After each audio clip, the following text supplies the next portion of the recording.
ٹھیک اذان کا ایک وقت فکس کیا جائے گا اور اقامت کا ایک وقت فکس کیا جائے گا اور پھر اذان کے بعد اقامت تک ویٹ کریں، یہ ساری چیزیں اسلامی نہیں، یہ ساری چیزیں اسلامی نہیں ہیں۔ اسلام میں اذان کو اہمیت دی گئی ہے، ہم چونکہ وقت فکس کر لیے ہیں اس لیے ہمارے یہاں اذان کی اہمیت ہی اڑ گئی۔ ظہر کی اذان ہوتی ہے، کوئی مسجد میں نہیں، ابھی آدھا گھنٹہ ہے نا، 5 منٹ پہلے نکلے تو کریکٹ جماعت پکڑ لیں گے، یہ خیال دماغ میں آ جاتا ہے۔ کیوں؟ اس لیے کہ ہم نے اقامت کے لیے الگ ٹائم فکس کیا ہے اور اذان کے لیے الگ ٹائم فکس کیا ہے۔ صحابہ کے زمانے میں ایسی کوئی تقسیم نہیں، وہاں ایک ہی سمپل سا فارمولا تھا، اذان ہوگی تو مسجد کو جائیں، اذان ہوگی تو مسجد کو جائیں۔ اذان کے بعد جو صلاۃ دینے کا طریقہ ہے وہ بھی صحابہ کے زمانے میں نہیں تھا۔ صحابہ کے زمانے میں اسلام میں اس کا بھی کوئی تصور نہیں ہے، اکثر علماء نے اس کو بدعت لکھا ہے۔ اکثر علماء نے اذان کے بعد جسے صلاۃ کہتے ہیں، عربی میں اسے تصویب کہتے ہیں۔ تصویب کے معنی ہیں پھر سے دوبارہ لوگوں کو نماز کے بارے میں یاد دلانا، اکثر مسجدوں میں ہمارے یہاں ہوتا ہے، تو اس کو ہمارے علماء نے، اکثر علماء نے بدعت لکھا ہے، چند علماء نے اسے جائز بھی لکھا ہے، اکثر علماء نے اسے بدعت اس لیے لکھا ہے کہ اذان کا مقصد ہی ہے لوگوں کو مسجد کی طرف بلانا۔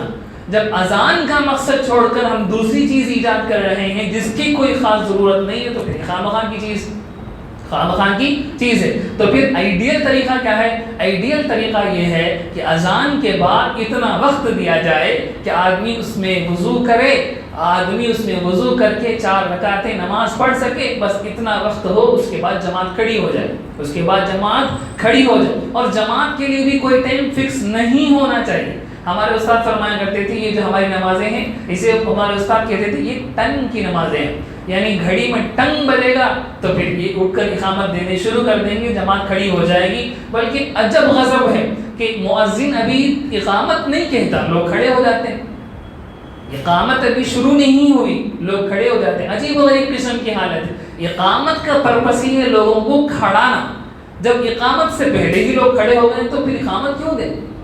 پھر اقامت کا پرپس ہی فوت ہو گیا، پھر وہ بیکار چیز ہو بن کر رہ جائے گی۔ تو طریقہ ہم نے بدل دیا، کئی طریقے ہم نے بدل دیے۔ نمازوں اذان کے لیے الگ ٹائم فکس کیا، جماعت کے لیے الگ ٹائم فکس کیا۔ جب الگ ٹائم فکس کیا تو اذان کی حیثیت ختم ہو گئی۔ مغرب میں لوگ بھاگ کر آتے ہیں، کیوں؟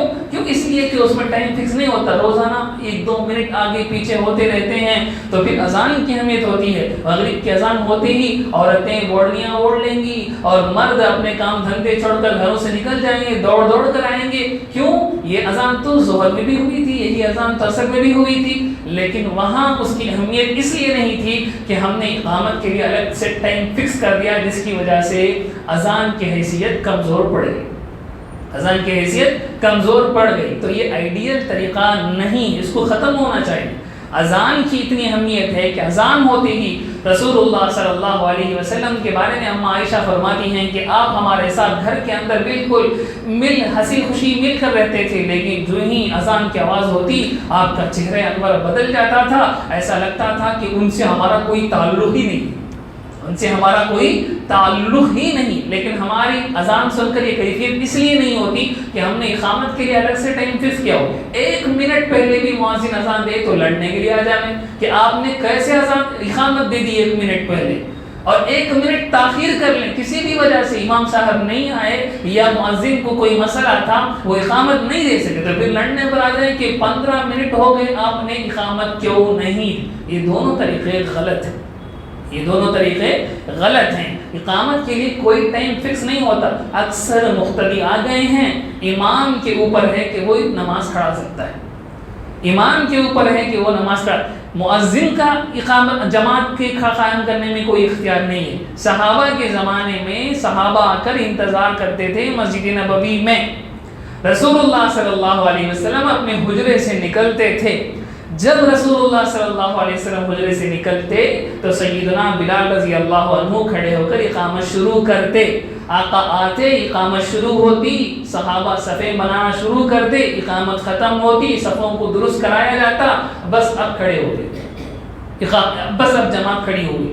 یہ ٹائم نہیں ہے کہ امام بھی پہلے سارے لوگ بھی بیٹھ کر انتظار کرتے بیٹھے، پورے مصلی آ جائیں تو بھی 1 منٹ ابھی نہیں ہوا، اس لیے بیٹھ کر انتظار کرتے بیٹھیں گے کہ وہ کانٹا نیچے کب آئے گا تب جا کر ہم کھڑے ہوں۔ یہ ساری چیزیں وہ ہم نے اپنے اوپر خواہ مخواہ بنا لی ہیں، ان کا اسلام سے کوئی تعلق نہیں ہے۔ اسی وجہ سے یہ الٹے طریقے ہمارے یہاں رائج ہو گئے ہیں کہ نہ 1 منٹ تاخیر، کسی دن بارش ہو گئی یا کوئی مسئلہ تھا، لوگ آنے میں تاخیر ہو گئے، 5-10 منٹ تاخیر کر لیں گی جماعت میں، لوگ انتظار کریں گے، جو 5-10 لوگ جمع ہوئے ہیں اور 10-15 لوگ آ جائیں گے، 2-3 منٹ انتظار کر لیں گے۔ کسی دن سارے مصلی جمع ہو گئے، اب کس لیے انتظار کر رہے ہیں؟